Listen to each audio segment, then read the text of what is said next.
Halo semuanya, apa kabar? Semoga kita semua dalam keadaan sehat ya.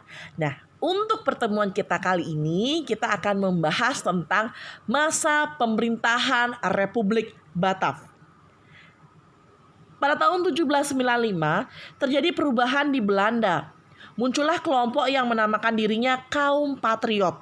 Kaum ini terpengaruh oleh semboyan revolusi Perancis, liberté, égalité, dan fraternité, yakni kemerdekaan, persamaan, dan persaudaraan. Berdasarkan ide dan paham yang digelorakan dalam revolusi Perancis, maka kaum patriot menghendaki perlunya negara kesatuan. Bertepatan dengan keinginan itu, pada tahun 1795 awal, pasukan Perancis menyerbu Belanda. Raja Willem kelima melarikan diri ke Inggris. Belanda dikuasai oleh Perancis dan dibentuklah pemerintahan baru sebagai bagian dari Perancis yang dinamakan Republik Batak. Sebagai pemimpin Republik Batak adalah Louis Napoleon, saudara dari Napoleon Bonaparte, penguasa Perancis saat itu. Sementara itu, dalam pengasingannya, Raja Willem kelima oleh pemerintah Inggris ditempatkan di kota Kew. Raja Willem kelima kemudian mengeluarkan perintah yang dikenal dengan surat-surat Kew. Isi perintah itu adalah agar para penguasa di negeri jajahan Belanda menyerahkan wilayahnya kepada Inggris, bukan kepada Perancis. Dengan surat-surat Kew, pihak Inggris bertindak cepat dengan mengambil alih beberapa daerah di Hindia seperti Padang pada tahun 1795, kemudian menguasai Ambon dan Banda tahun 1796.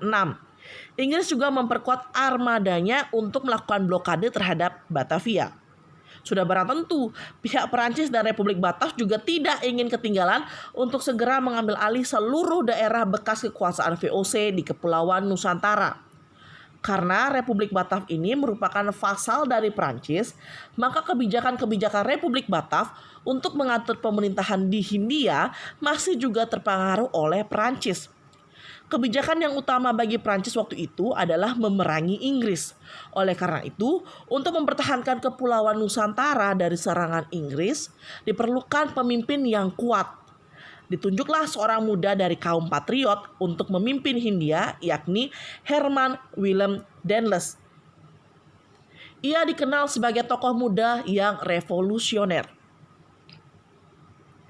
Herman Willem Daendels sebagai gubernur jenderal memerintah di Nusantara pada tahun 1808 hingga 1811. Tugas utama Daendels adalah mempertahankan Jawa agar tidak dikuasai oleh Inggris. Sebagai pemimpin yang ditunjuk oleh pemerintah Republik Batak, Daendels harus memperkuat pertahanan dan juga memperbaiki administrasi pemerintahan serta kehidupan sosial ekonomi di Nusantara, khususnya di Tanah Jawa. Daendels adalah kaum patriot dan liberal dari Belanda yang sangat dipengaruhi oleh ajaran revolusi Prancis. Di dalam berbagai pidatonya, Daendels tidak lupa mengutip semboyan revolusi Prancis. Daendels ingin menanamkan jiwa kemerdekaan, persamaan, dan persaudaraan di lingkungan masyarakat Hindia. Oleh karena itu, ia ingin memberantas praktik-praktik feodalisme. Hal ini dimaksudkan agar masyarakat lebih dinamis dan produktif untuk kepentingan negeri induk, yakni Republik Batak. Langkah ini juga untuk mencegah penyalahgunaan kekuasaan dan sekaligus membatasi hak-hak para bupati yang terkait dengan penguasaan atas tanah dan penggunaan tenaga rakyat. Dalam rangka mengemban tugas sebagai gubernur jenderal dan memenuhi pesan dari pemerintahan induk, Daendels melakukan beberapa langkah strategis terutama menyangkut bidang pertahanan keamanan, administrasi, pemerintahan, dan sosial ekonomi. Dari bidang pertahanan dan keamanan misalnya, Daendels memenuhi tugas mempertahankan Jawa dari serangan Inggris dengan langkah-langkah misalnya membangun benteng-benteng pertahanan baru. Yang kedua, membangun pangkalan angkatan laut dari Anyer dan Ujung Kulon. Namun pembangunan pangkalan di Ujung Kulon boleh dikatakan tidak berhasil. Yang ketiga, meningkatkan jumlah tentara dengan mengambil orang-orang pribumi karena pada waktu pergi ke Nusantara, Daendels tidak membawa pasukan. Nah, oleh karena itu, Daendels segera menambah jumlah pasukan yang diambil dari orang-orang pribumi, yakni dari 4.000 orang menjadi 18.000 orang. Yang keempat, membangun jalan raya dari Anyer, Jawa Barat, sampai Penarukan. di ujung timur Pulau Jawa, sepanjang kurang lebih 1.100 km. Nah, jalan ini sering disebut juga Jalan Dendles. Dari bidang pemerintahan, Dendles mengambil tindakan sebagai berikut. Yang pertama, membatasi secara ketat kekuasaan raja-raja di Nusantara. Yang kedua, membagi Pulau Jawa menjadi 9 daerah prefektur, yang masing-masing prefektur dikepalai oleh seorang prefek. Setiap prefek langsung bertanggung jawab kepada gubernur jenderal di dalam struktur pemerintahan kolonial. Yang ketiga, kedudukan bupati sebagai penguasa tradisional diubah menjadi pegawai pemerintah yang digaji. Sekalipun demikian, para bupati masih memiliki hak-hak feodal tertentu. Dan yang keempat, kerajaan Banten dan Cirebon dihapuskan dan daerahnya dinyatakan sebagai wilayah kolonial. Dalam bidang peradilan, Dendles berusaha memberantas berbagai penyelewengan dengan mengeluarkan berbagai aturan. Yang pertama, Dendles membentuk 3 jenis peradilan. Peradilan untuk orang Eropa, peradilan untuk orang-orang timur asing, dan peradilan untuk orang-orang pribumi. Yang kedua, peraturan untuk memberantas korupsi tanpa pandang bulu. Pemberantasan korupsi diberlakukan terhadap siapa saja termasuk orang Eropa dan timur asing. Dan dalam bidang ekonomi, sosial ekonomi ya, Dendles menerapkan beberapa kebijakan. Yang pertama, Dendles memaksakan berbagai perjanjian dengan penguasa Surakarta dan Yogyakarta yang intinya melakukan penggabungan banyak daerah ke dalam wilayah pemerintah kolonial. Yang kedua, meningkatkan usaha pemasukan uang dengan cara pemungutan pajak. Yang ketiga, meningkatkan penanaman tanaman yang hasilnya laku di pasaran dunia. Yang keempat, rakyat diharuskan melaksanakan penyerahan wajib hasil pertaniannya. Dan yang kelima, melakukan penjualan tanah-tanah kepada pihak swasta. Nah, karena Dendles menggunakan kebijakan menjual tanah kepada pihak swasta inilah, pemerintah Inggris akhirnya memberhentikan Dendles dari jabatannya sebagai gubernur jenderal. Pada bulan Mei 1811, Dendles dipanggil pulang ke negerinya dan ia digantikan oleh Jan Willem Jansen. Jansen dikenal sebagai seorang politikus berkebangsaan Belanda. Sebelumnya Jansen menjabat sebagai gubernur jenderal di Tanjung Harapan, Afrika Selatan, tahun 1802 sampai 1806. Pada tahun 1806 itu, Jansen terusir dari Tanjung Harapan karena daerah itu jatuh ke tangan Inggris. Pada tahun 1810, Jansen diperintahkan pergi ke Jawa dan akhirnya menggantikan Dendles pada tahun 1811. Jansen mencoba memperbaiki keadaan yang telah ditinggalkan Dendles. Namun, harus diingat bahwa beberapa daerah di Hindia sudah jatuh ke tangan Inggris. Sementara itu, penguasa Inggris di India, Lord Minto, telah memerintah Thomas Stamford Raffles yang berkedudukan di Pulau Penang untuk segera menguasai Jawa. Raffles segera mempersiapkan armadanya untuk menyeberangi Laut Jawa. Pengalaman pahit Jansen saat terusir dari Tanjung Harapan pun terulang. Pada tanggal 4 Agustus 1811, sebanyak 60 kapal Inggris di bawah komando Raffles telah muncul di perairan sekitar Batavia. Beberapa minggu berikutnya, tepatnya pada tanggal 26 Agustus 1811, Batavia jatuh ke tangan Inggris. Jansen berusaha menyingkir ke Semarang bergabung dengan Legiun Mangkunegara dan prajurit-prajurit dari Yogyakarta serta Surakarta. Namun, pasukan Inggris lebih kuat sehingga berhasil memukul mundur Jansen beserta pasukannya. Jansen kemudian mundur ke Salatiga dan akhirnya menyerah di Tuntang. Penyerahan Jansen secara resmi ke pihak Inggris ditandai dengan adanya kapitulasi Tuntang pada tanggal 18 September 1811. Tanggal 18 September 1811 adalah tanggal dimulainya kekuasaan Inggris di Hindia. Gubernur Jenderal Lord Minto secara resmi mengangkat Raffles sebagai penguasanya. Pusat pemerintahan Inggris berkedudukan di Batavia. Sebagai penguasa di Hindia, Raffles mulai melakukan langkah-langkah untuk memperkuat kedudukan Inggris di tanah jajahan. Dalam rangka menjalankan pemerintahannya, Raffles berpegang pada 3 prinsip. Pertama, Segala bentuk kerja rodi dan penyerahan wajib dihapus, diganti penanaman bebas oleh rakyat. Kedua, peranan para bupati sebagai pemungut pajak dihapuskan dan para bupati dimasukkan sebagai bagian pemerintah kolonial. Ketiga, atas dasar pandangan bahwa tanah itu milik pemerintah, maka rakyat menggarap dianggap sebagai penyewa.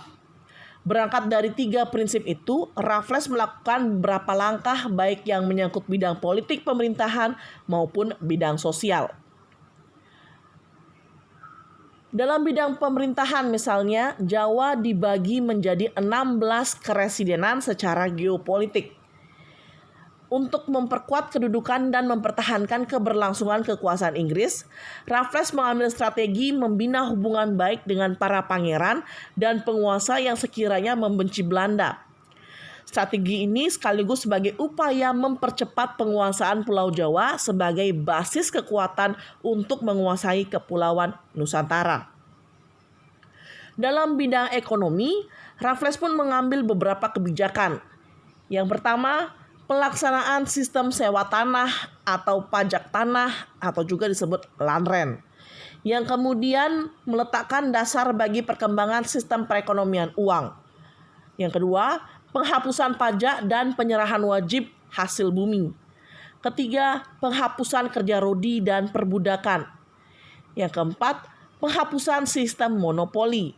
Dan yang kelima, peletakan desa sebagai unit administrasi penjajahan. Tahun 1816, Raffles mengakhiri pemerintahannya di Hindia. Pemerintah Inggris sebenarnya telah menunjuk John Vandal untuk menggantikan Raffles. Tetapi pada tahun 1814 sudah diadakan Konvensi London. Salah satu isi Konvensi London adalah Inggris harus mengembalikan tanah jajahan di Hindia kepada Belanda. Dengan demikian, pada tahun 1816, Kepulauan Nusantara kembali dikuasai oleh Belanda. Sejak itulah dimulai kembali pemerintahan kolonial Belanda.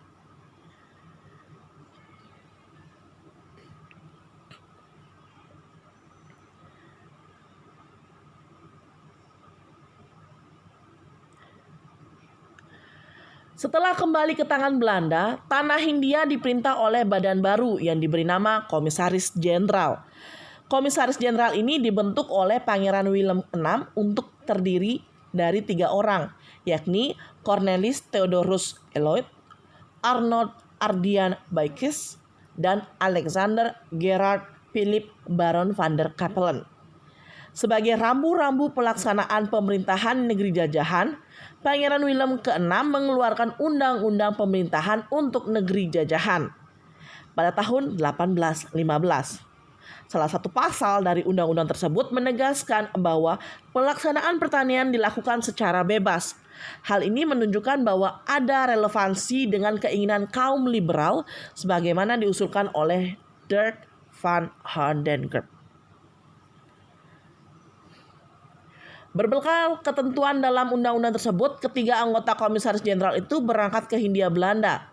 Ketiganya sepakat untuk mengadopsi beberapa kebijakan yang pernah diterapkan oleh Raffles. Mereka sampai di Batavia tahun 1816. Ketika melihat kenyataan di lapangan, ketiga Komisaris Jenderal itu bimbang untuk menerapkan prinsip-prinsip liberalisme dalam mengelola tanah jajahan di Nusantara. Hindia dalam keadaan terus merosot dan pemerintahan mengalami kerugian. Kas negara di Belanda dalam keadaan menipis. Mereka sadar bahwa tugas mereka harus dilaksanakan secepatnya untuk dapat mengatasi persoalan ekonomi baik di tanah jajahan maupun di negeri induk. Dan sementara itu perdebatan antara kaum liberal dan kaum konservatif terkait dengan pengelolaan tanah jajahan untuk mendatangkan keuntungan sebesar-besarnya belum mencapai titik temu.